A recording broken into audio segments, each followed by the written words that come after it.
ప్రజల ఆశల మీద నీళ్లు చల్లేదిగా ఉంది. ఏ ఒక్క వర్గానికి కూడా ఒక స్పష్టమైన హామీ లేదు.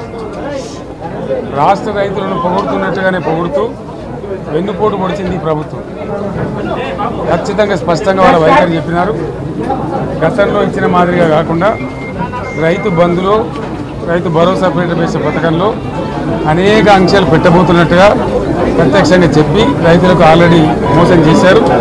బడ్జెట్లో వాళ్ళ నైజాం కూడా స్పష్టంగా బయటపడింది. గత ప్రభుత్వం అన్ని రాష్ట్రంలోని అన్ని వర్గాల సంక్షేమాన్ని వాళ్ళ ఆర్థికాభివృద్ధిని కాంక్షించి అనేక పథకాలు ప్రవేశపెట్టడం జరిగింది. ఒక్క పథకం మీద కూడా ఇప్పుడు స్పష్టత లేదు.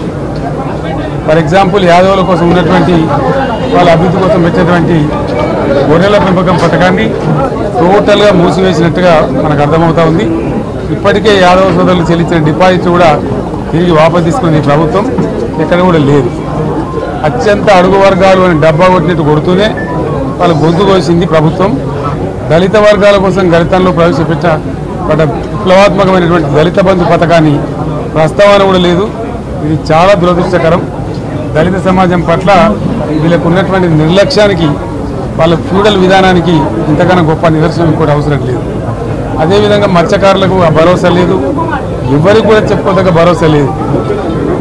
ఇందులో విశేషం హైలైట్ ఏంటంటే ఆర్థిక మంత్రి ప్రతి మాటను ఒత్తి ఆ డబ్బు వచ్చినప్పుడు అదేందో పెద్ద మహాప్రపంచం విజయంలాగా ఒత్తి చెప్పడం తప్ప కొత్తది ఏమి లేదు.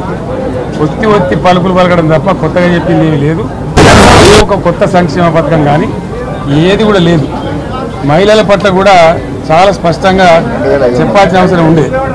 కానీ వాళ్ళు మేము 1,00,000 కోట్లు ఇస్తాం అన్ని రుణాలు, ఆ రుణాలు వీలేదో ఇస్తున్నట్టుగా ఆల్రెడీ ఉన్న స్కీమే, నథింగ్ న్యూ అబౌట్ ఇట్, ఏమి లేదు.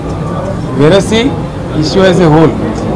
దురదృష్టం ఏంటంటే చాలా బ్యాడ్ లక్ ఏంటంటే మేము కూడా ప్రభుత్వం ఏర్పడిన తర్వాత కనీసం ఒక 6 మాసాల సమయం వాళ్ళకి ఇవ్వాలని మేము అనుకున్నాం.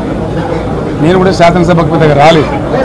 కానీ ఈరోజు బడ్జెట్ చూస్తే ఏ ఒక్క పాలసీ ఫార్ములేషన్ జరగలేదు.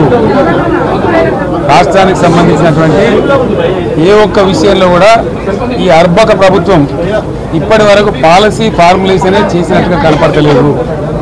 వ్యవసాయం ఉంది, మాకు స్పష్టమైన అవగాహన ఉండే ఈ రాష్ట్రంలో వ్యవసాయ స్థిరీకరణ జరగాలని మేము 2 పంటలకు కూడా ఇచ్చినాం రైతు బంధు.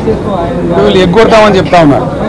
మేమేదో రైతులకు ఇచ్చిన డబ్బును దాన్ని పాడు చేసినాము, చెడగొట్టినాము, దుర్వినియోగం చేసామన్న పద్ధతిలో దురదృష్టకరమైన వ్యాఖ్యలు చేస్తూ ఉన్నారు. అంటే ఇది పూర్తిగా రైతు శత్రు ప్రభుత్వం అనేది తెలుస్తూ ఉంది. ధాన్యం కొనుగోలు చేయలేదు, విద్యుత్ సరఫరా చేయడం లేదు, నీళ్లు సరఫరా చేయడం లేదు, చాలా ఇబ్బందులు పెడతా ఉన్నారు.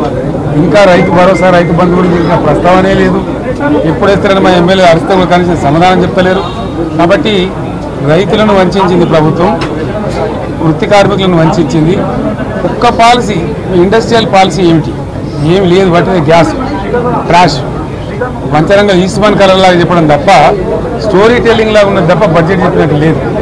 రాష్ట్రంలో వ్యవసాయ పాలసీ ఏమిటి? పారిశ్రామిక పాలసీ ఏమిటి? ఐటీ పాలసీ ఏమిటి? ఇంకా ఇతర అనేక పాలసీలు, పేద వర్గాలకు సంబంధించిన పాలసీ ఏమిటి అనే దాని మీద ఏ ఒక్క దాని మీద కూడా గ్యాస్ ట్రాషే తప్ప చిల్లర మల్లర ప్లాట్ఫామ్ స్పీచ్ లాగా ఉంది తప్ప అది బడ్జెట్ ప్రసంగం లాగా లేదు. రాజకీయ సభలలో చెప్పినట్టుంది తప్ప ఏ ఒక్క పాలసీని కూడా నిర్దిష్టంగా ఈ పనిని మేము ఎట్లా సాధిస్తాం, మా గోల్స్ ఇవి, మా టార్గెట్స్ ఇవి అనే పద్ధతి కానీ పద్దు కానీ లేదు. ఇది పేదల బడ్జెట్ కాదు, రైతుల బడ్జెట్ కాదు, యువల బడ్జెట్ విశ్లేషణలో మీకు తెలుస్తుంది. భవిష్యత్తులో బ్రహ్మాండంగా మేము దీన్నంతా కూడా చీల్చి చెండాడబోతాం. Thank you.